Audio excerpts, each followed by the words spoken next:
அருட்பெரும் ஜோதி அருட்பெரும் ஜோதி தனிப்பெரும் கருணை அருட்பெரும் ஜோதி எல்லா உயிர்களும் இன்புற்று வாழ்க கொல்லா நெறியே குவலையுமெல்லாம் ஓங்குக. திருவருட்பிரகாச வளர்ப்பெருமான் அருள் செய்த சுத்த சன்மார்க்க நெறியினை இலகுவாக அனைவரும் அறிந்து கொள்ளும் வண்ணம் பல்வேறு நூல்களை பல்வேறு காலகட்டங்களிலே எழுதி வெளியிட்டவர்தான் திண்டுக்கல் சுவாமி சரவணானந்தா அவர்கள் வெளியிட்டுள்ள தியானமும் தியாகமும் அனக வாழ்வு என்ற ஒரு நூலிலே ஆங்கிலத்திலே ஃபார்வர்டு என்ற ஒரு forward கொடுத்துள்ளார்கள்.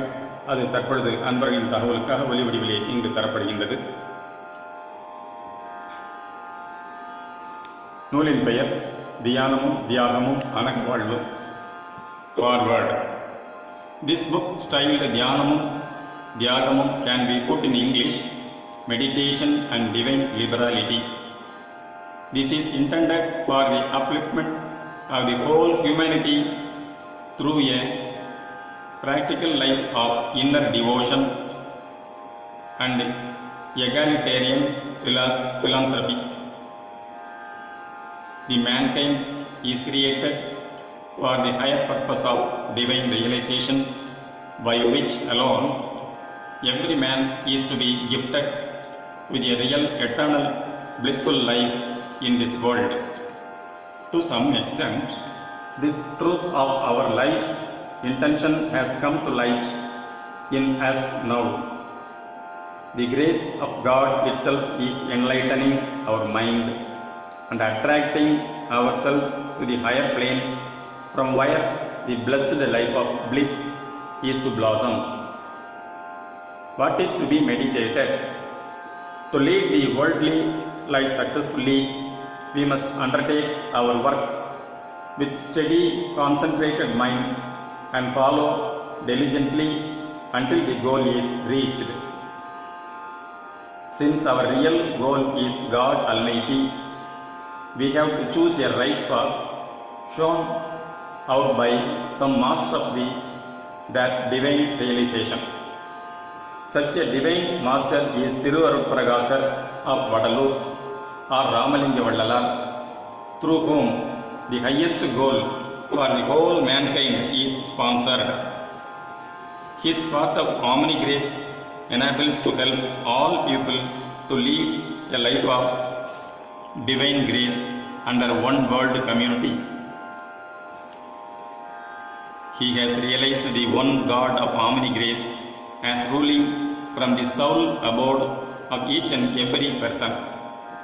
His extraordinary power of omnipresence bestows us to realize Him both in us and in everybody at the time of our inner developed knowledge of that divine grace.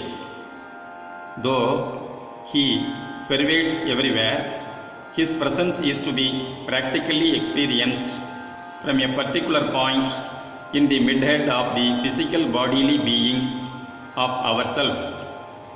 Because at this point and from this spot alone, the whole truth of Himself and our individual self is coming out for realization.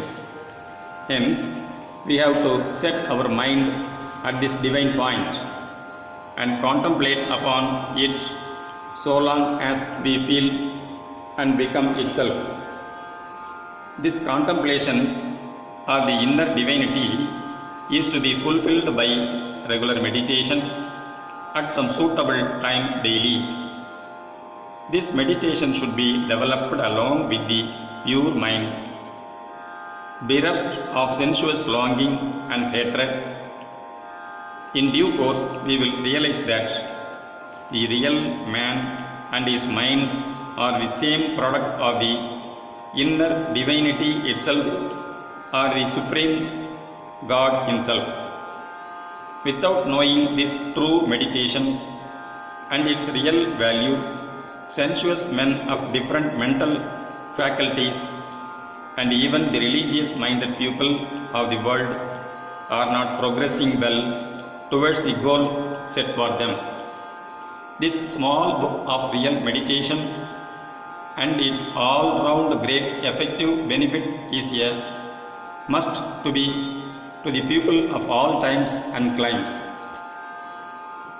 This book, though bears twin names, the whole is seen converging and diverging from the one supreme Godhead, here our soul atom. The object of meditation is to enlightening at first and to set as in oneness of itself at last. Secondly, from that inner plane, we have to expand our divine love service to enlightening our fellow people.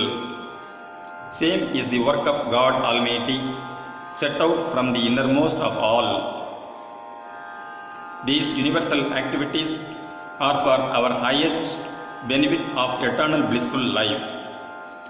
All these are not for His self-contentment but revelations of His divine liberality. The above meditational cum philanthropic life is a gracious gift to the whole humanity. This ideal life of divinity is also metaphorically intended in St. John's revelation in the Holy Bible.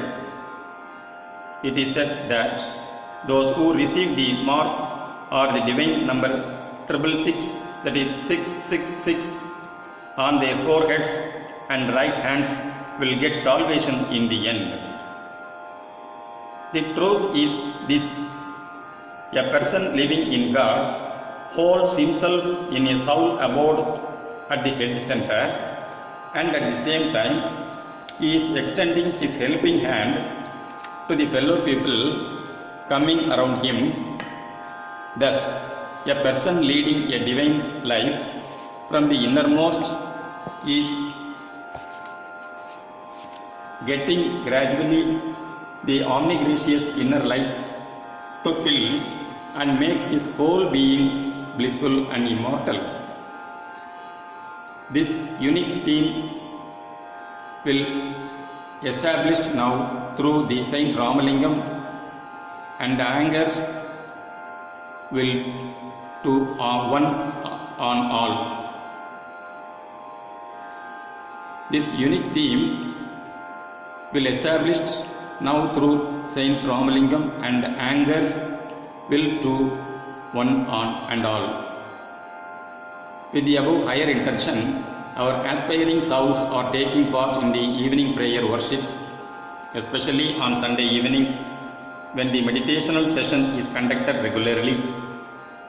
After meditation, the duration of which lasts for about half an hour, a discourse on the above subject is followed. One of our devout aspirants, Dr. K.V. Radhakrishnan M.S., who is very much interested in this meditational prayer, expressed his intention to bring out a book on the particular subject. Hence, this book has been suggested to be published now. Though this book was actually written in the year 1968 and read by many a number of times during these 9 years, it seems that by the omni grace of God, the opportune time has now come to spread its truth and bring out its effect on the whole of mankind. May this be an aid and guide to all aspiring souls. Satyanyana Kootam, Dindigul, 7/9/1977, Swami Saravanananda. அருட்பெரும் ஜோதி, அருட்பெரும் ஜோதி, தனிப்பெரும் கருணை, அருட்பெரும் ஜோதி, தயவு.